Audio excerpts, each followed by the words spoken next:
Dearest listeners, there are scandals that merely ruffle the feathers of polite society, and then there are scandals that burn it to the ground entirely.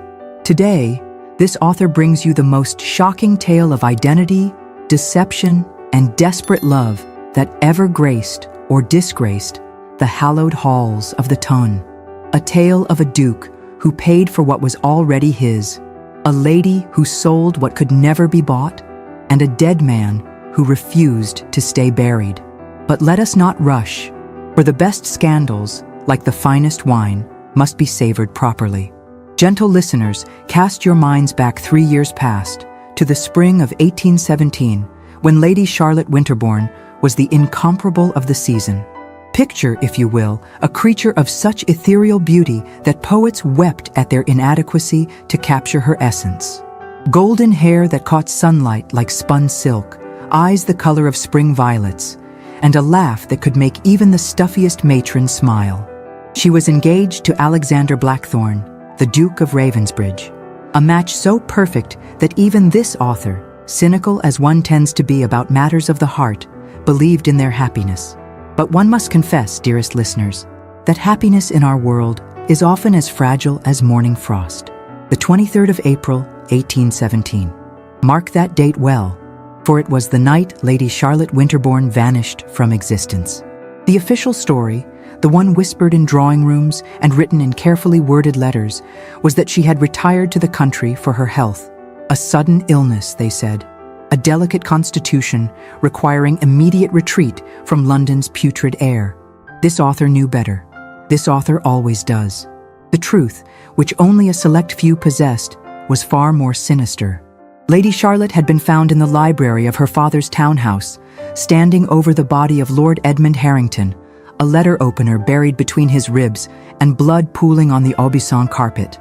Lord Harrington, charming, wealthy, respected, and the Duke of Ravensbridge's closest friend since Eton.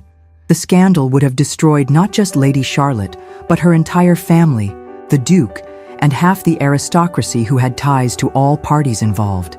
So Lady Charlotte Winterbourne ceased to exist. The body was disposed of quietly. Oh yes, gentle listeners, even murder can be swept under the carpet if one knows the right people and possesses enough gold.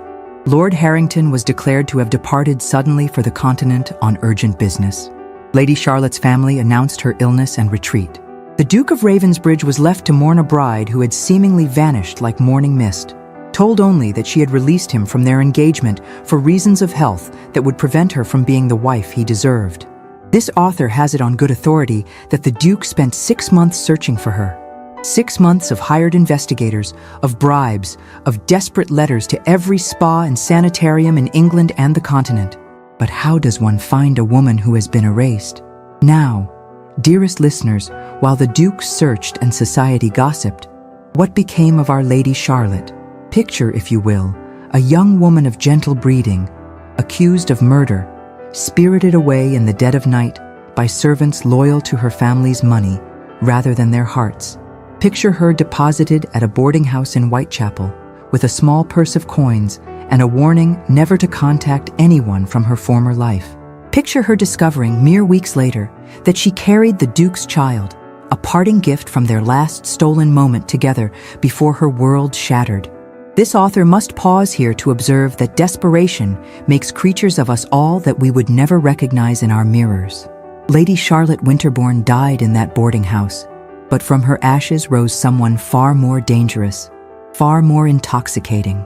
Scarlet, no surname, for courtesans of the highest caliber need none, emerged like a phoenix dressed in crimson silk and bitter determination. Oh, but she was clever. Our Charlotte, who was now Scarlet. She knew she could not simply appear in the demi-monde without history or connection. So she created a story, a merchant's daughter from Venice, educated by an indulgent father, ruined by a false promise of marriage, too proud to return home in shame. The trace of an accent she affected, learned from her Italian music tutor in her past life, the knowledge of arts and letters that made her conversation sparkle. Well, that was genuinely hers. But it was her rules that made her legendary gentle listeners. Scarlet would accept only one protector at a time. She would appear only at private occasions, never in public. She would not be kept in a house. She maintained her own mysterious residence. And most intriguingly, she would never remove her signature, a black silk mask that covered the upper half of her face, supposedly to protect the identity of her family back in Venice. Within 6 months, she was the most sought-after courtesan in London. Within a year, she could name her price and have men begging to pay it. She moved through the shadows of society like a rumor made flesh, desired by everyone, known by no one. This author finds it deliciously ironic that many of the men who paid court to Scarlet had danced with Lady Charlotte at her debut. But 3 years, dearest listeners, can change a woman greatly. The innocent girl with flowers in her hair had been replaced by a woman who knew exactly what power her beauty held and precisely how to wield it like a weapon. The child, ah yes, gentle listeners, the child. A daughter, born in secret, raised by a respectable widow in Hampstead who believed herself to be caring for the orphaned child of an Italian merchant. Scarlet visited when she could, always veiled, always bearing expensive gifts and enough gold to ensure the child wanted for nothing. The little girl, named Isabella, had her father's dark eyes and her mother's delicate features. One wonders if the Duke would have recognized his own eyes looking back at him from that tiny face. And now, dearest listeners, we arrive at the delicious center of our tale, the moment when fate, with its twisted sense of humor, decided to entangle our players once more. It was September of this year, 1820, when Alexander Blackthorne, Duke of Ravensbridge, finally decided to move past his grief. 3 years of mourning a woman who had vanished, 3 years of declining every matchmaking mama's attempts, 3 years of lonely nights in his magnificent Mayfair mansion. His friends, those who remained after Lord Harrington's sudden departure, convinced him that perhaps what he needed was not a wife, but a distraction. This author was present at White's that evening when Lord Somers, deep in his cups, made the suggestion that changed everything. He spoke of Scarlet, the mysterious Venetian goddess who could make a man forget his own name. The Duke, equally intoxicated and desperately tired of the ghosts that haunted him, agreed to an introduction. One must pause here to appreciate the cosmic jest, gentle listeners. The very friends who were trying to help him forget Lady Charlotte were about to deliver him directly to her.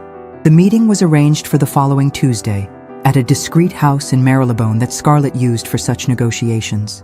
This author has it on unimpeachable authority, having paid the parlour-maid handsomely, that when Scarlet received the Duke's card, she dropped her wine glass, staining the Persian rug beyond repair.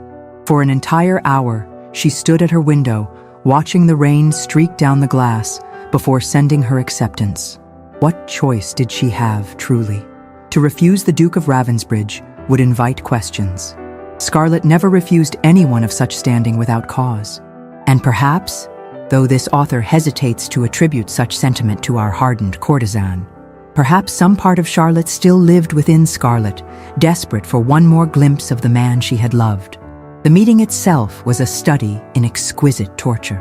The Duke arrived precisely at 9, dressed in black evening wear that emphasized his broad shoulders and the silvering at his temples. Grief, dear listeners, had aged him beautifully rather than cruelly. Scarlet received him in a gown of deep burgundy that clung to every curve, her famous black mask firmly in place, her honey blonde hair now dyed a rich auburn and styled in an elaborate Venetian fashion. He did not recognize her.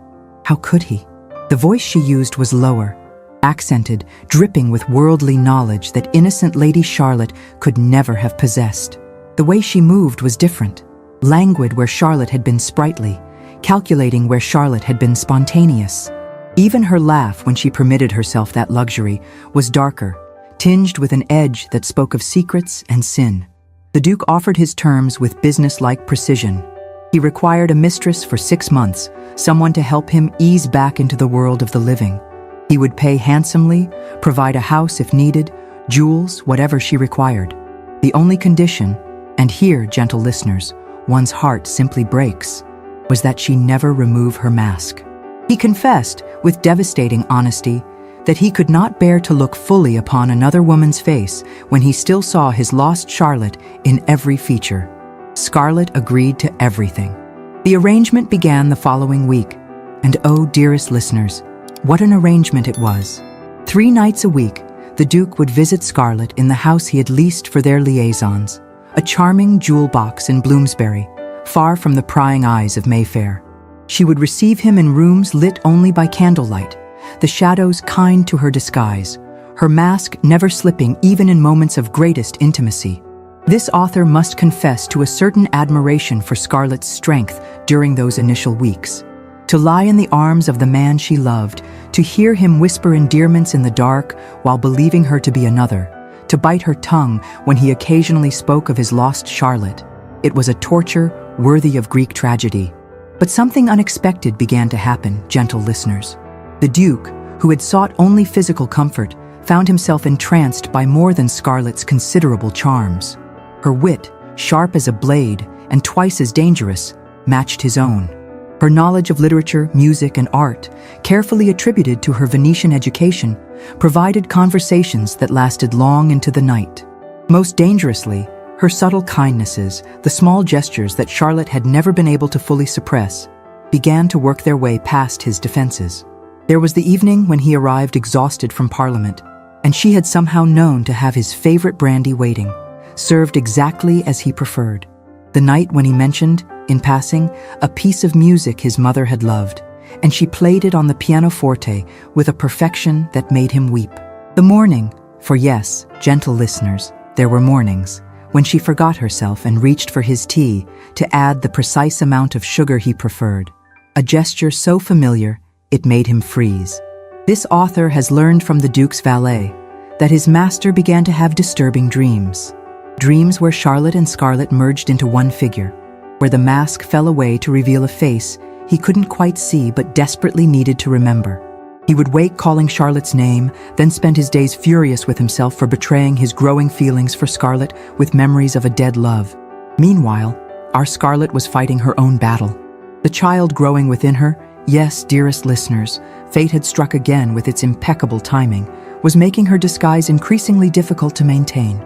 The fullness in her figure she could attribute to Italian indulgence, but the occasional sickness, the dizzy spells, these required ever more creative explanations. More troubling still were the reports from her network of informants.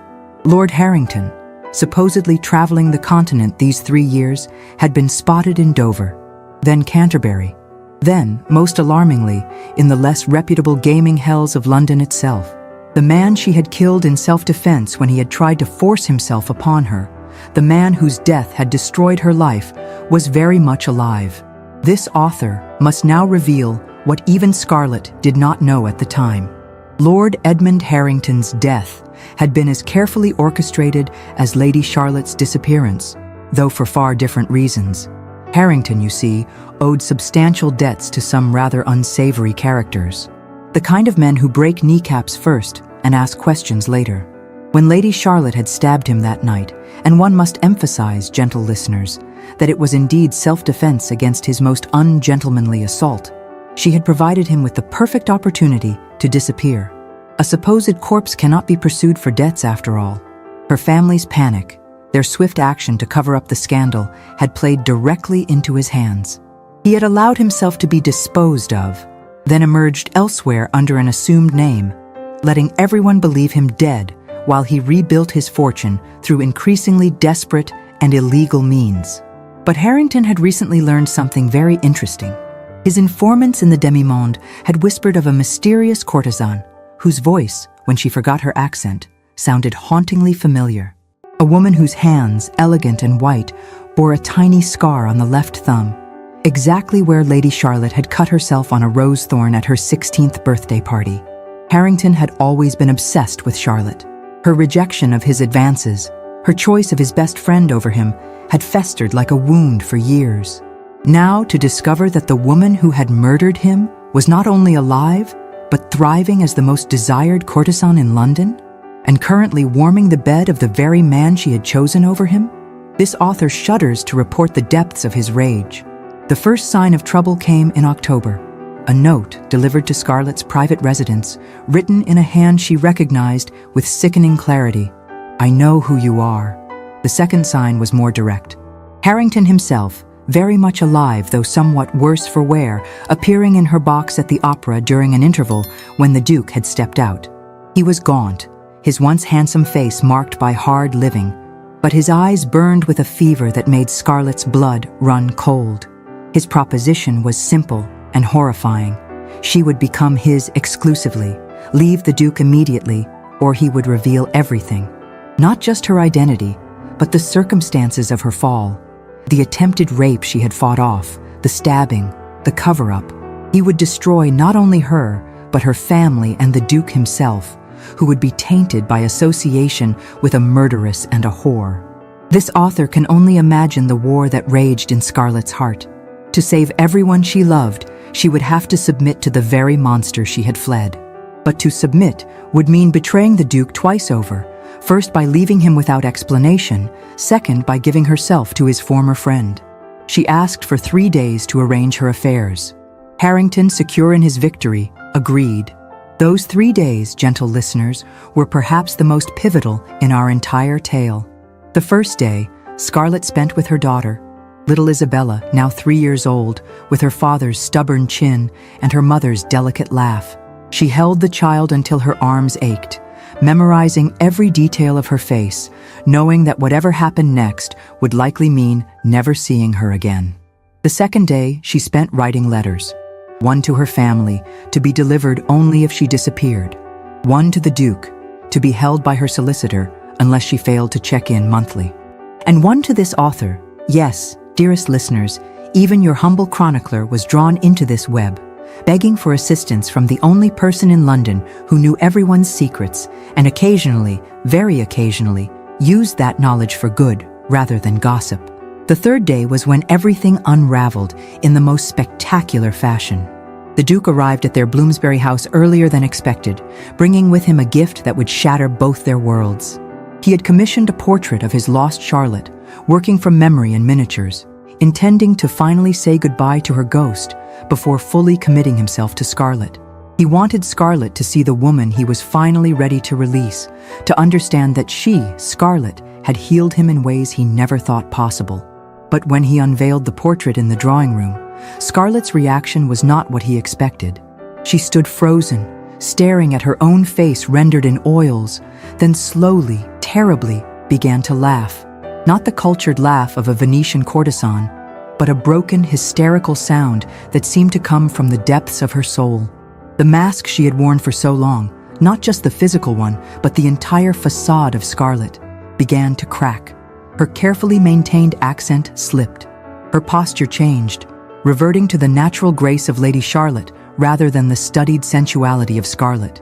And when the Duke, alarmed, reached for her, she spoke the words that changed everything. She told him she was pregnant, not with some random protector's child, as one might expect from a courtesan's confession. No, she was very specific. She was carrying the Duke of Ravensbridge's child. Again. The silence that followed, this author has been told, was absolute. The Duke stood frozen, his mind racing through implications and impossibilities. His voice, when he finally found it, was barely a whisper, as he asked how she knew the child was his when they had been together only 2 months. And that, dearest listeners, was when Scarlet finally, irrevocably, became Charlotte again. Her hands shaking, she reached up and removed the mask she had hidden behind for 3 years. The auburn dye could not disguise the bone structure he had memorized. The Venetian accent could no longer hide the voice that had once promised to love him forever. And the tears that fell were the same tears he had kissed away the night before she vanished. This author regrets that she was not present for the initial revelation, but the aftermath was reported to me in vivid detail by the terrified servants who heard the Duke's roar of anguish from 3 houses away. Rage, they said, came first, the betrayal of it all, that she had been alive, that she had been so close, that she had let him mourn her while she built a new life as a courtesan. He demanded explanations, accusations flying like arrows. How could she? Why would she? What kind of woman abandons everything to become a creature of the night? Charlotte, for we must call her Charlotte now, gave him the truth without varnish. Lord Harrington's attack, the struggle, the letter opener that found its mark in what she thought was a killing blow, her family's solution that saved everyone's reputation but condemned her to exile. the discovery of her pregnancy, the impossible choice between starvation and survival that led to Scarlett's birth. But it was when she told him about their daughter, about Isabella living quietly in Hampstead, that the Duke's rage transformed into something else entirely. Grief, perhaps, or wonder. This author cannot say for certain, but witnesses report he sank to his knees, a sight that would have scandalized the ton had they seen their proudest peer brought low. The moment of potential reconciliation was shattered by the arrival of Lord Harrington himself, very much alive and accompanied by 3 rough-looking men who were clearly not there for social niceties. He had grown tired of waiting for Scarlett's answer and had come to collect what he considered his due. The look on his face when he saw Charlotte unmasked, the Duke on his knees before her, was reportedly one of pure malice mixed with triumph. Here was everything he needed to destroy them both, served up like a feast before him. But Harrington had made one critical error in his calculations. He had assumed the Duke would react like any other nobleman, concerned primarily with protecting his reputation and position. He had not accounted for the fact that Alexander Blackthorne had spent 3 years in hell mourning this woman, and was not about to lose her again to anyone, least of all the man who had driven her to this fate. What happened next, gentle listeners, has become the stuff of legend in certain circles, though it will never be spoken of in polite society. The Duke rose from his knees with a grace that belied the violence about to unfold. He suggested, with deadly calm, that Harrington's companions wait outside, as gentlemen had private business to discuss. When they refused, he simply nodded to the doorway, where his own men, summoned by a servant who had recognized trouble brewing, stood ready. This author has it on good authority that the conversation that followed was brief and to the point. The Duke informed Harrington that he was dead, had been dead for 3 years in fact, and dead men could make no claims on the living. When Harrington protested that he could destroy them all with the truth, the Duke laughed. It was not, witnesses say, a pleasant laugh. The Duke explained, with the kind of cold logic that made him formidable in the House of Lords, that Harrington had 2 choices. He could remain dead, take the generous sum the Duke would provide, and disappear to the continent permanently. Or he could try to return to life, at which point he would need to explain his 3-year absence, his debts, his criminal associations, and most importantly, why Lady Charlotte had felt the need to defend herself against him with a letter opener. Charlotte herself, finding her courage in the Duke's protection, added her own threat. She had kept Harrington's letters, the ones he had sent before that fateful night, the ones that detailed exactly what he intended to do to her. Letters that would paint a very different picture of that night's events than the scandal Harrington threatened to unleash. But it was the Duke's final words that sealed Harrington's fate. He revealed that he had spent the last 3 years not just mourning, but investigating. He knew about the debts, the false identity Harrington had been using, the crimes he had committed while dead. One word from the Duke, and Harrington would face the gallows for any number of offenses. Checkmate. Harrington took the money and fled that very night. But the damage to our reunited lovers was far from over. The truth, once unleashed, could not be contained entirely. Charlotte could not simply return to society as herself. Too many questions would arise about where she had been, what she had done. The scandal, even carefully managed, would be devastating. But neither could she continue as Scarlett, not with the Duke knowing the truth, not with their daughter needing legitimate recognition. This author must confess to having played a small role in the solution that followed. Sometimes, dearest listeners, even the most dedicated gossip must choose between a delicious scandal and doing what is right. A story was carefully crafted. Lady Charlotte Winterbourne had indeed been ill, residing in Italy for her health. While there, she had met and secretly married an English diplomat named James Scarborough, who had tragically died of fever shortly after their daughter's birth. She had remained in Italy to mourn, but recent news of her father's declining health had brought her home. Mrs. Charlotte Scarborough bore a remarkable resemblance to the vanished Lady Charlotte, but the 3 years, the marriage, the child, and the mourning had changed her enough that society could choose to accept the fiction if it wished. And with the Duke of Ravensbridge immediately and publicly courting the young widow, making it clear that anyone who questioned her story would face his considerable wrath, Society wisely chose to wish it. As for Scarlet, the mysterious Venetian courtesan, she simply vanished one night, leaving behind only rumors and the broken hearts of several gentlemen who would never know how close they had come to scandal. The Duke's courtship of Mrs. Scarborough was by necessity swift but proper. 6 months of careful public appearances, chaperoned meetings, and slowly reintroducing Charlotte to a society that pretended not to recognize her. This author particularly enjoyed the reactions of those who had known Charlotte before. The Countess of Westford, upon being introduced to Mrs. Scarborough at a musicale, reportedly fainted dead away, though she recovered quickly enough to declare it must have been the heat.